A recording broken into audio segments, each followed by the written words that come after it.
묻고 고백하는 신앙 고백서로서 웨스트민스터 신앙 고백이라는 것이 있습니다.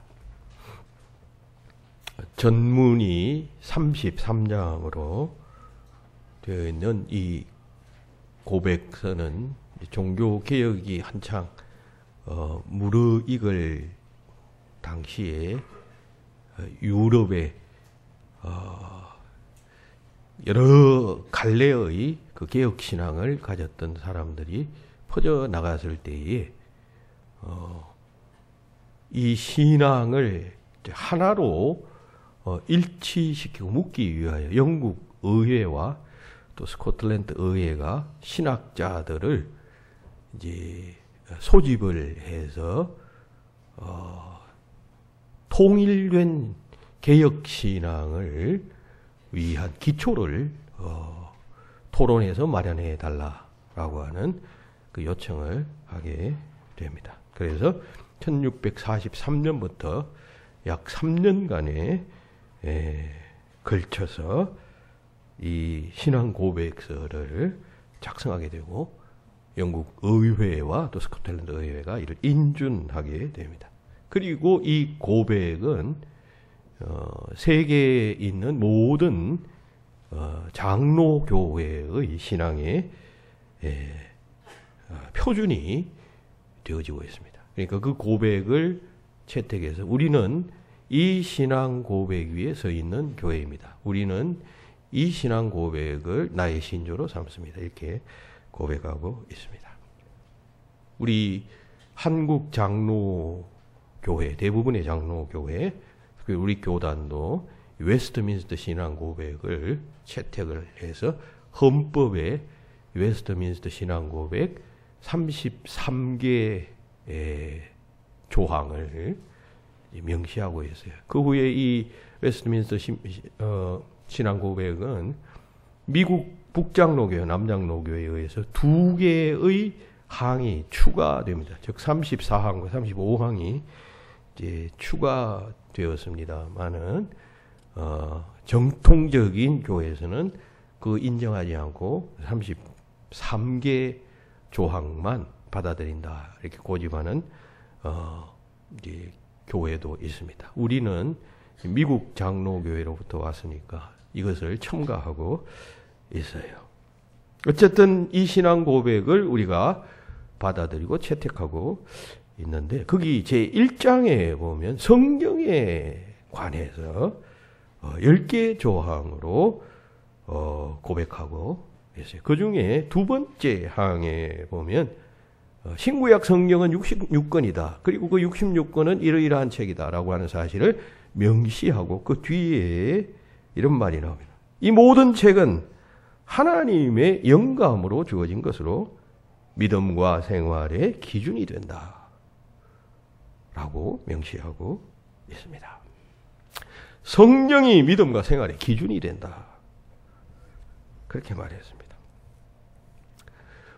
우리가 이 고백을 이해하기 위해서는 좀 역사적 스토리를 조금 아는 것이 필요하겠습니다. 이 개혁신학적 고백은 이제 종교개혁 당시에 구교, 즉 천주교를 염두에 두고 나온 그러한 고백 아니겠어요?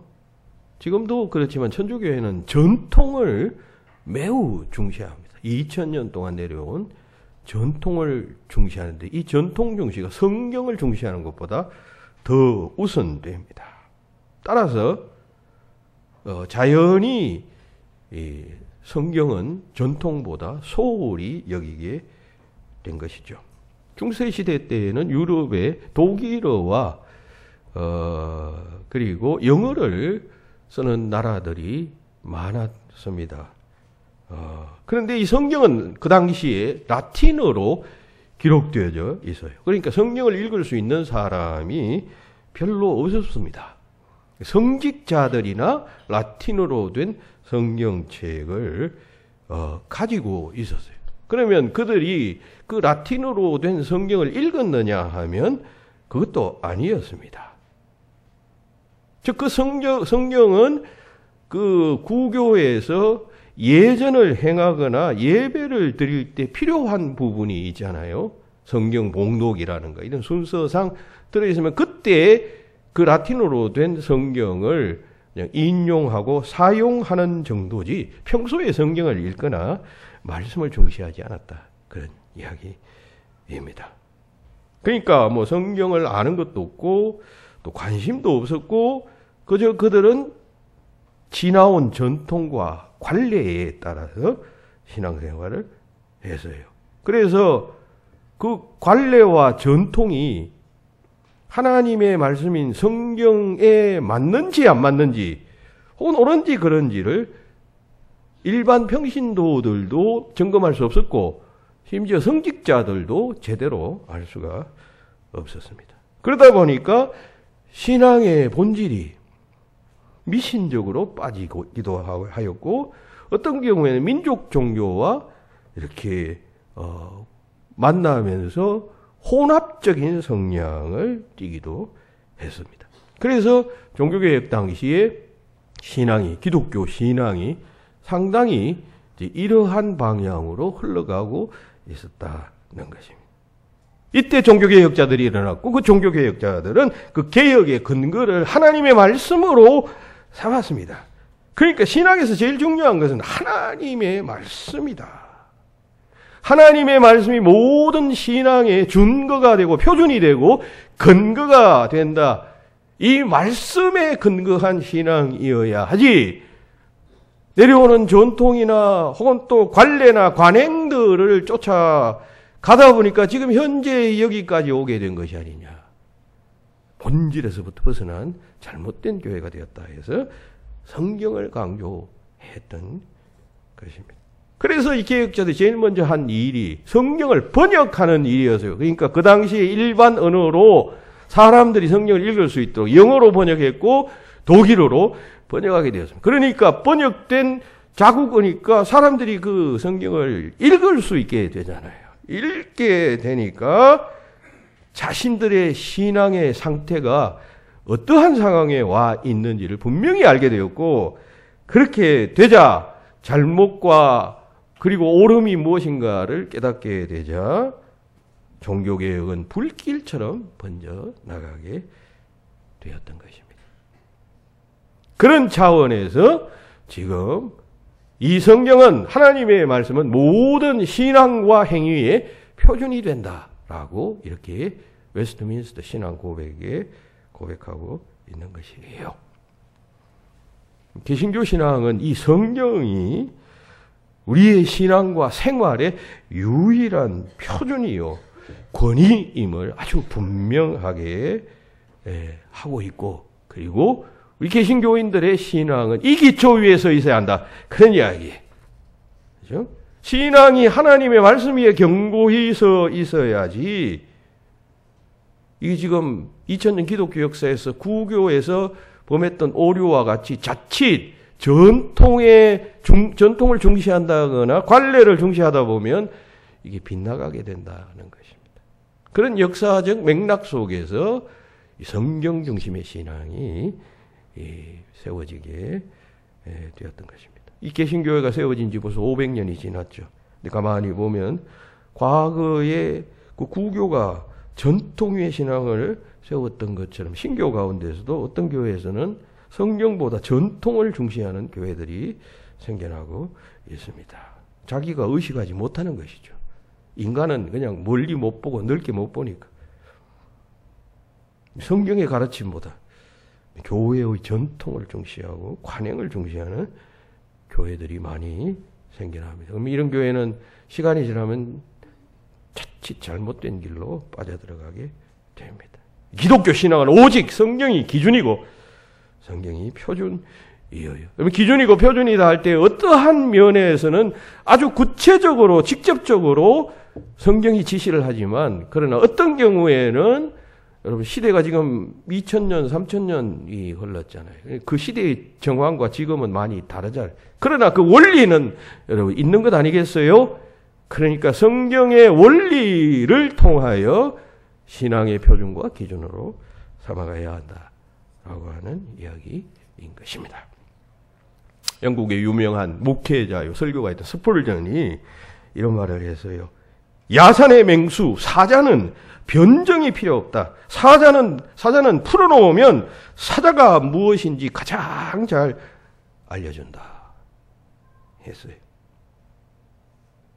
성경을 사자에다가 비유했어요. 여러분, 사자는 맹수다. 사자는 무섭다. 사자는 백수의 왕이다. 여러분, 설명할 필요가 없단 말이죠. 변정할 필요도 없고, 사자는 그냥 풀어놓으면 사자가 어떤 존재인가 하는 것을 가장 확실하게 알 수 있다라고 하는 이야기입니다. 그러니까 이 이야기는 뭐냐 하면, 이게 사자를 성경에다가 성경을 사자에다가 비유한 것 아니에요. 그러니까 성경은 성경 자체가 말한다는 것이죠.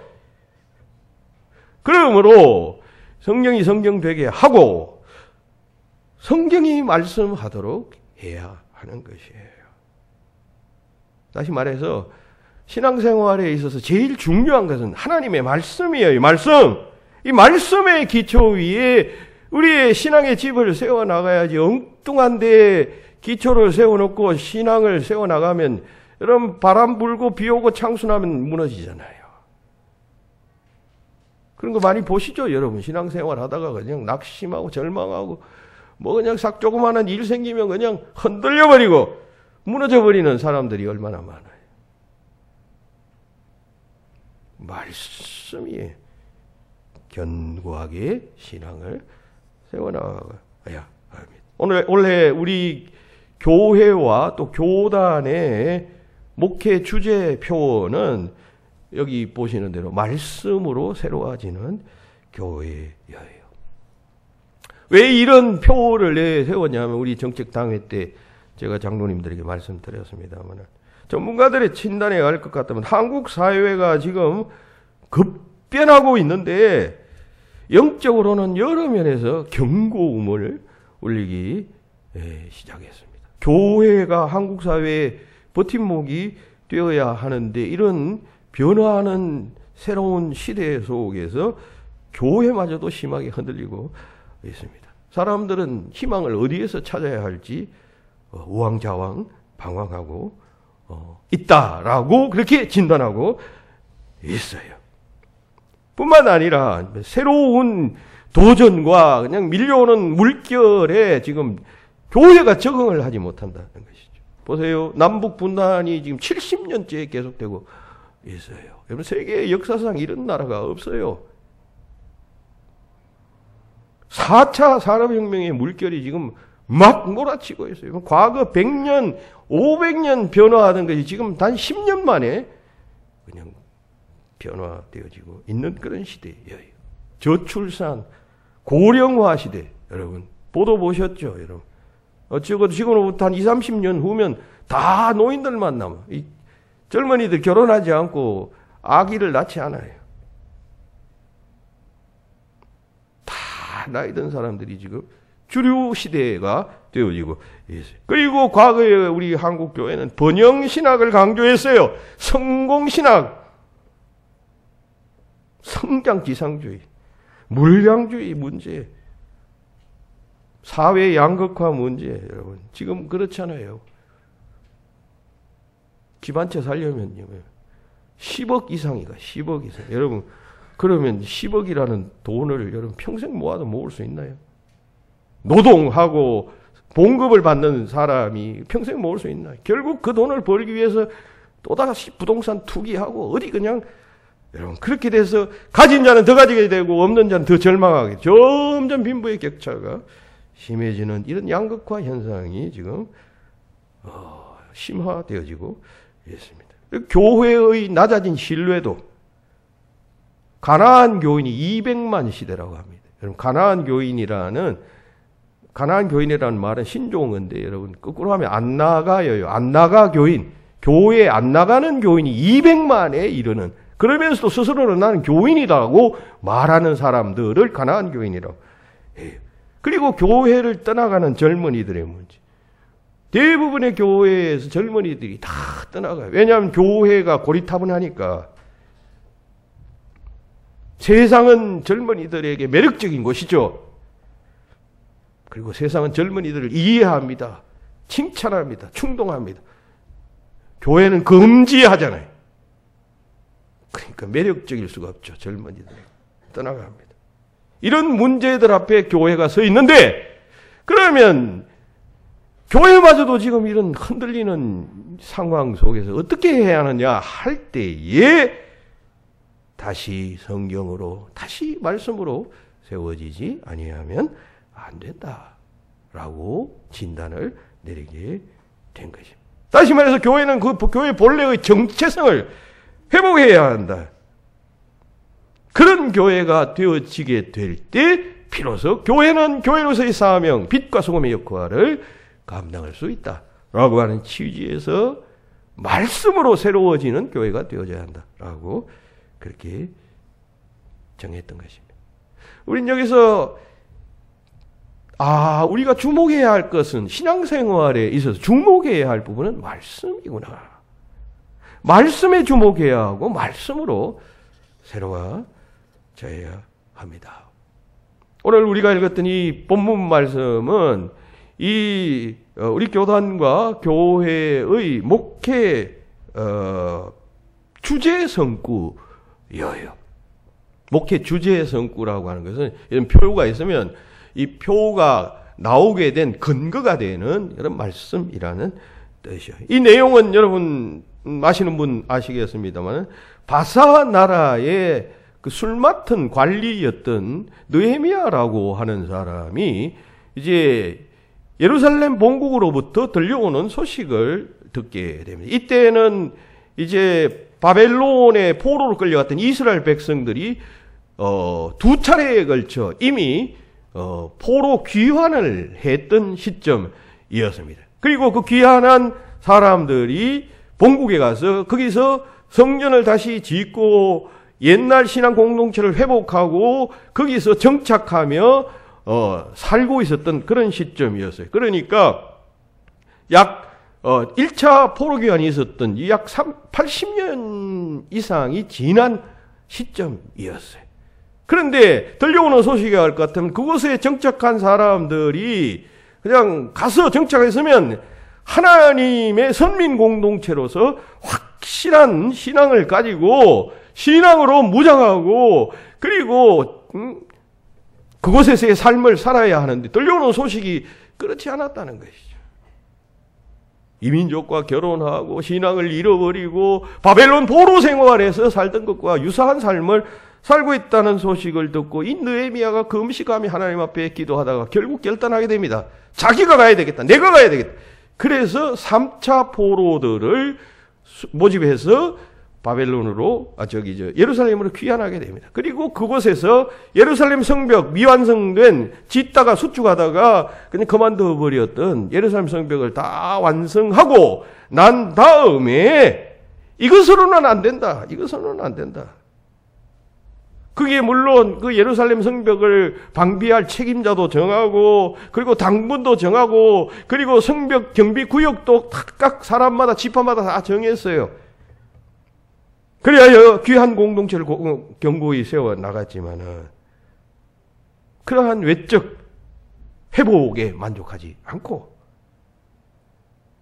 그 당시에 제사장이었고 학사였던 에스라에게 부탁을 해서 이 백성들을 모아줄 테니까 이 백성들을 정신적으로 영적으로 변화시켜달라고 하는 요청을 하게 됩니다. 그래서 온 백성이 모였을 때 이 에스라가 율법책을 펼쳐들고 그들 앞에 낭독하면서 그 뜻을 하나씩 해석해 주게 됩니다. 그 말씀을 듣고 이스라엘 백성들이 회개 운동이 일어나게 되고 많은 사람들이 예외 없이 거기서 통에 잡아가는 역사가 일어나게 됩니다. 이것이 여러분 이스라엘 민족의 제2의 건국과도 같은 중요한 역사예요. 우리가 출애굽의 역사를 이스라엘 민족의 시작으로 보고 중요하게 취급하는데 사실상 실제적으로는 이 포로 귀환했을 때의 새로운 민족 공동체 형성이 이스라엘 역사에 있어서 제일 중요한 사건이었어요. 이때 이들은 과거의 역사를 회상하면서 모세에 관한 기록과 모세오경과 등등을 수집하고 취합하고 정리하고 해서 오늘의 성경이 만들어지게 된 것이에요. 자, 이것이 오늘 본문 말씀의 배경이에요. 자, 우리는 신년 첫주를 맞아서 그리고 원래 우리가 정한 이 교회의 표를 생각하면서 다음과 같은 교훈을 생각하게 됩니다. 그것은 무엇이냐 할 때 진정한 회복이라는 것은 영적 회복이어야 하고 그 영적 회복의 근거는 하나님의 말씀이다라고 하는 사실이에요. 앞서 말씀드린 대로 오늘날 우리 한국 교회의 현실, 한국 사회의 현실이 이거 지금 느헤미야서에 나오는 이 정황과 크게 다르지 않습니다. 경제적으로는 엄청난 차이가 났겠지만 영적, 도덕적 차원에서 보면 그때의 상황과 우리의 상황이 별반 다르지 않다. 그러면 어떻게 해야 하느냐 할 때에 이 느헤미야가 에스라를 통해서 영적 회복 운동, 하나님의 말씀에 근거한 영적 회복 운동을 펼쳤던 것처럼 우리도 말씀으로 돌아가고 말씀에 근거한 신앙을 든든히 세워나가지 아니하면은 결국 무너져 내린다는 것입니다. 이스라엘 역사가 그걸 보여주잖아요. 왜 망했습니까? 이스라엘 백성들이 정해놓은 하나님의 율법을 지키지 않고 점점 세속적 흐름을 쫓아가다가 결국 마지막에 가서 신앙이 흐지부지하게 되고 하나님 예배하는 것, 11조 생활, 기타 여러 가지 율법적 요구를 수행하지 않다가 결국 망하게 된 것 아닙니까?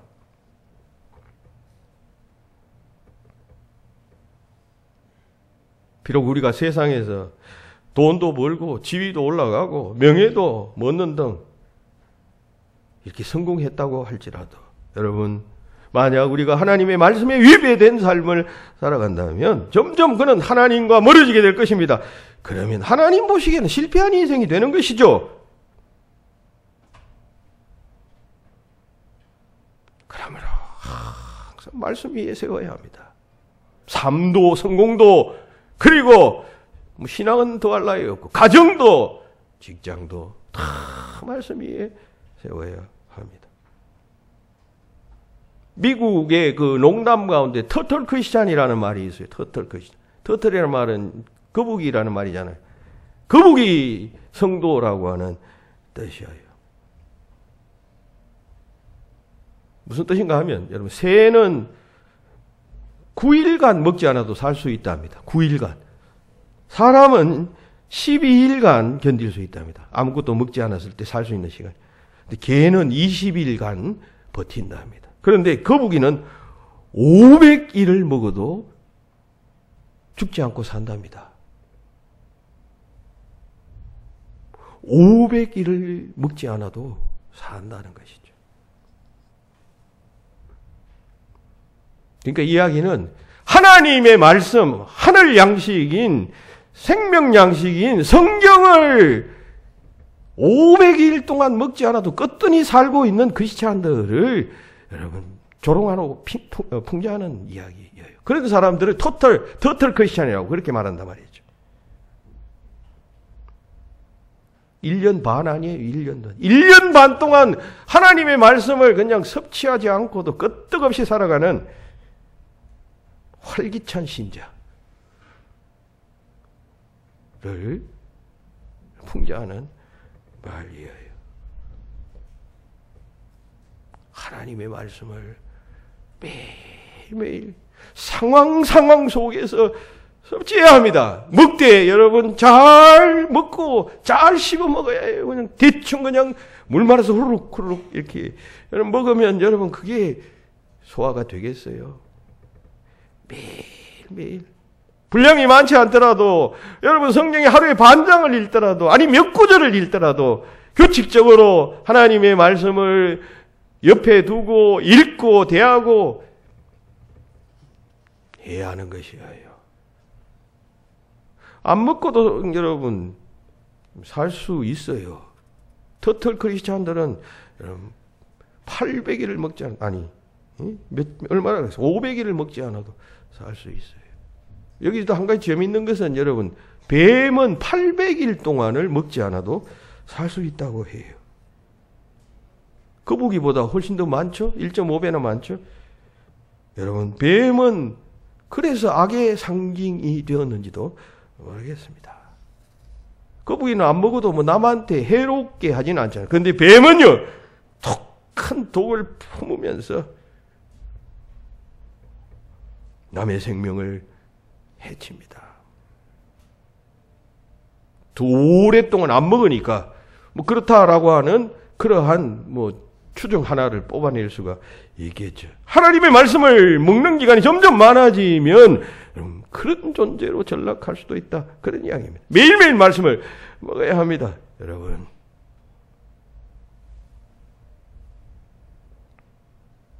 시편 19편 10절에 보면 여호와의 법도에 대해서 말합니다. 곧 하나님의 말씀에 대해서 금 곧 많은 정금보다 더 사모할 것이며 꿀과 송이꿀보다 내가 더 달도다. 이렇게 시인은 노래하고 있어요. 얼마나 그냥 하나님의 말씀에 대한 그런 맛을 들였으면 이런 고백을 하겠습니까? 옛날 시대 때 무슨 과자가 있었겠습니까? 설탕이 있었겠습니까? 꿀이 최고로 맛있는 여러분 음식이에요. 그 꿀보다 하나님의 말씀이 더욱더 달도다 고백하고 있어요. 하나님의 말씀은 여러분 이런저런 면에서 놀라운 하나님의 역사의 도구가 되고 하나님의 칼이 되는 것이에요. 칼. 성경에 보면 성경을 여러분 하나님의 말씀을 여러분 성령의 검이라고 표현하잖아요. 성령의 검.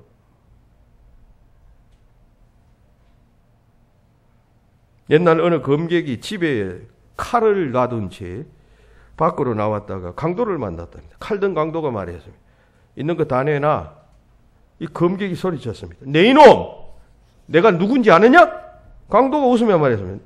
네가 누군지 내가 모르지만 내가 아는 바는 조금 있으면 네가 네 귀중품을 내게 다 빼앗길 것이라는 사실이야. 검객이 말합니다. 우리 집에 칼이 있다. 나는 검객이다. 강도가 말했습니다. 칼도 없는 검객이 입만 살았구만 하면서 달려들어서 그 검객의 소지품을 다 빼앗았고, 그리고 그 검객은 뭐 칼이 없으니까 무기를 가진 강도에 의해서 그냥 두들겨 맞아서 쓰러졌다는 그런 이야기입니다. 하나님의 말씀은 그리스도인들에게 금이에요. 금은 공격용 무기이기도 하지만 방어용 무기. 군사에게 있어서 그 시대에 있어서 검 없는 여러분 군인이라는 것이 그게 있을 수가 있나요? 여러분 군인이 보초를 쓰는데 총 없이 쓰는 보초가 총 없이 써요. 총 없이 그냥 몸만 써가지고 철모 쓰고 군장 메고 여러분 총 없이 보초 쓰는 군인이 있을 수가 있나요? 그리스도인이라고 하면서 여러분 칼 차지 않는 말씀의 검을 차지 않는 십자가 정병이 어떻게 있을 수가 있어요? 말씀 위에 견고히 서야 합니다. 말씀 위에. 돌아가신 그 하용조 목사님의 설교 가운데 이런 설교가 있어요. 제가 그대로 인용해 보겠습니다. 위대한 사람이 옆에 서 있다고 내가 저절로 위대해지지 않습니다. 배부른 사람이 옆에 있다고 해서 내가 배부르지 않습니다. 여러분, 하나님의 말씀을 받아들이십시오. 하나님의 음성을 들으십시오. 교회의 누구나 목사를 쫓아다니지 마십시오. 사람을 쫓아다니면 꼭 얻는 것이 있습니다. 실망과 상처입니다. 예수 그리스도를 바라보십시오. 하나님의 말씀을 쫓으십시오. 됐어요.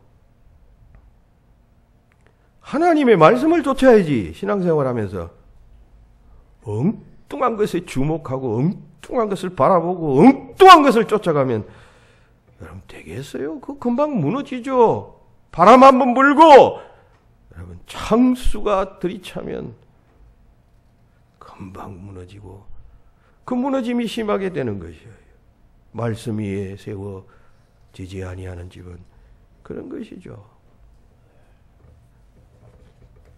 예배의 감격에 빠지라는 명절을 선 김남준 목사님 아시죠? 그분의 책에 이런 이야기가 나와요. 언젠가 조지 휘필드라고 하는 유명한 그 설교자가 있어요. 그 설교자가 설교할 때 한 사람이 그 예배 중에 그냥 계속해서 졸고 있더라는 것입니다. 그래서 휘필드가 설교를 멈추고 그 단 아래로 내려갔다 합니다. 내려가서 그 졸고 있는 그 사람 바로 곁에서 이런 말을 했다면, 만약 내가 하고 있는 이 설교가 조지 휘필드 내가 하는 설교라면 주무셔도 좋겠지만 하나님이 말씀하시는데 어떻게 졸 수 있습니까? 하고는 그게 막 심하게 책망을 하고는 다시 강단 위로 올라와서 나머지 설교를 계속했다는 것이죠. 모든 사람들이 듣는 앞에서 그 이야기를 했으니까 그 사람은 얼마나 창피했겠습니까? 얼마나 자존심이 상했겠습니까? 그 후에 이 사람이 어떻게 되었을까요? 그 교회를 떠났을까요? 그날 그 졸음에서 깨어난 그 사람은 이렇게 말했습니다. 내가 그때 일생일대의 큰 은혜를 받았습니다. 해서요. 하나님의 말씀이 상처가 되고 찔림이 되며 하나님의 말씀이 창피를 주고 자존심을 상하게 했다면 여러분 그때가 갈림길에 선 때예요. 예배당을 박차고 그 설교를 반발하며 뛰쳐나갈 수도 있고 휘필드 교회에 졸고 있던 그 성도가 책망을 받았었는데 그 성도처럼 그 시간을 변화의 시간으로 맞을 수도 있어요. 말씀이 심판하는 것이지 듣는 자가 말씀을 심판하고 있어요? 듣는 자는 자신이 한 여러분 판단으로 도리어 판단을 받는 것이에요. 제가 언젠가 설교했잖아요. 사도행전 13장에 보면 사도 바울이 비시대 안디옥에 가서 복음을 전하는데 회당에서 설교합니다. 그때 많은 사람들이 믿었어요. 그런데 일부 유대인들은 반발합니다. 그리고 막 바울을 비난합니다. 그리고 나중엔 돌로 쳐서 죽이려고 합니다. 반응이 극명하게 둘로 나뉘었죠. 한쪽은 영접하는 자, 한쪽은 반발하는 자예요. 여러분, 반발하는 자의 입장에서 보면 바울은 엉터리죠. 그리고 하나님을 욕되게 하는 자죠. 그리고 하나님을 잘 믿는 자신들을 비난하고 모욕하는 자들인 것이죠. 혹은 또 사람들을 현혹하는 자들인 것이죠. 자, 그렇다면 이 사람들의 판단이 맞나요? 바울이 정말 그러했습니까? 반발하는 그들이 옳았습니까? 그들이 그 같은 반응이 일리가 있습니까? 그들이 그 같은 반응이 공감할 만하고 공감해야 하는 일이겠습니까? 성경은 단호하게 말합니다. 논쟁의 여지가 없이 그들의 반응을 정죄하고 있습니다.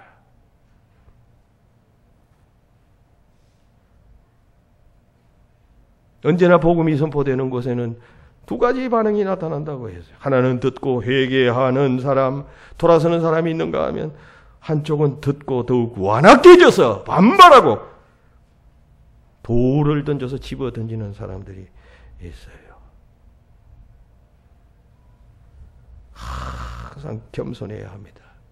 겸손해서 받아 수용해야 합니다. 오늘 본문의 이 귀한 유대인들처럼 하나님의 말씀 앞에서 회개해야 됩니다. 그래야 생명의 역사가 일어나야 합니다. 여러분 생각해 보세요. 이 당시에 이 본국에서 예루살렘으로 귀환한 이들을 한번 생각해 보세요. 얼마나 힘들었겠습니까? 자기 생업도 있을 텐데 매일 나와가지고 예루살렘 성벽을 수축하고 하는 공사에 동원되어야 했습니다. 그리고 자기들이 돌아왔으면 자기들의 터전도 일구어야 하지 않겠습니까? 집도 짓고 그리고 나름대로 생계도 유지해야 되지 않겠습니까? 그런 일 다 뒤로 하고 공동체의 일을, 민족의 일을 한다고 그냥 했으면 위로해야지요.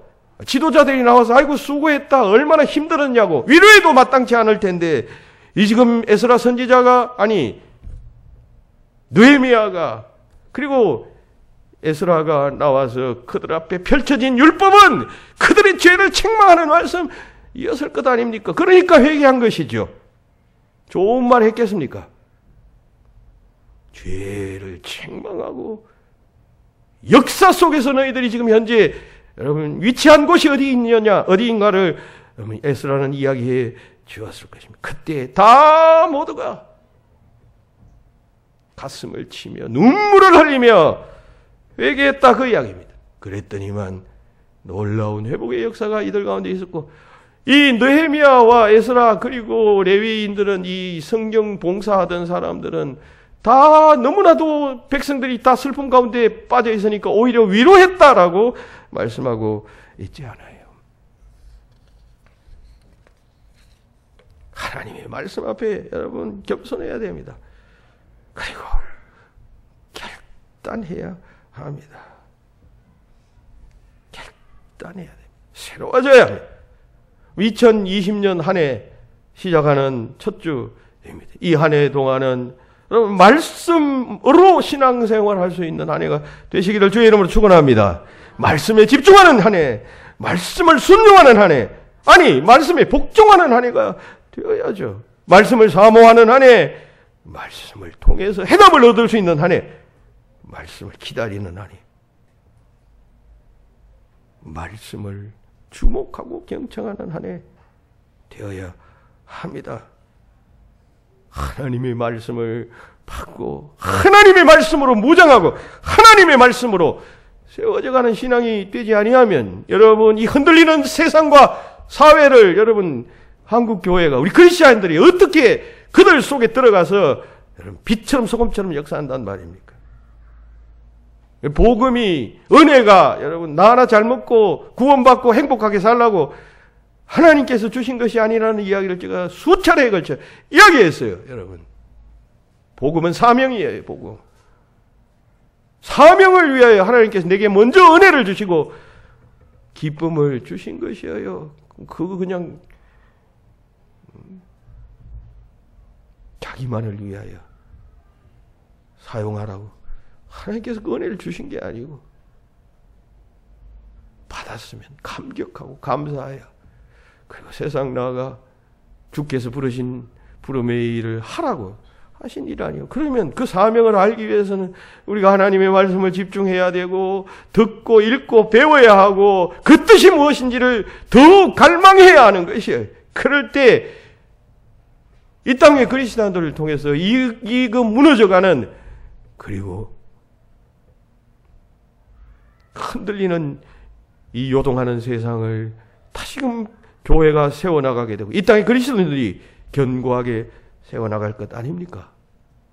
아니, 더 가까이 여러분의 가정도 이 말씀 위에 선 신앙이 결국 여러분들의 가정을 흔들리지 않도록 세워나갈 것 아닙니까? 흔들린다고 그냥 같이 흔들리고 앉았으면 되겠습니까? 새로워지지 아니하면 안 됩니다. 그렇지 않으면 희망이 없어요. 말씀으로 새로워지는 교회, 말씀으로 새로워지는 성도들이 되어야 합니다. 이 한 해 그런 마음 가지고 말씀 위에 굳게 서리라 다짐하고 결심하는, 그래야 주께서 이 한 해 마지막 주일이 되었을 때 잘했다, 착하고 신실한 종아, 말씀 위에 견고히 서서 지은 집을 내가 축복하리라 하시는 하나님의 음성을 듣게 되는 저와 여러분들 되시기를 예수님의 이름으로 축원합니다. 기도합시다. 하나님,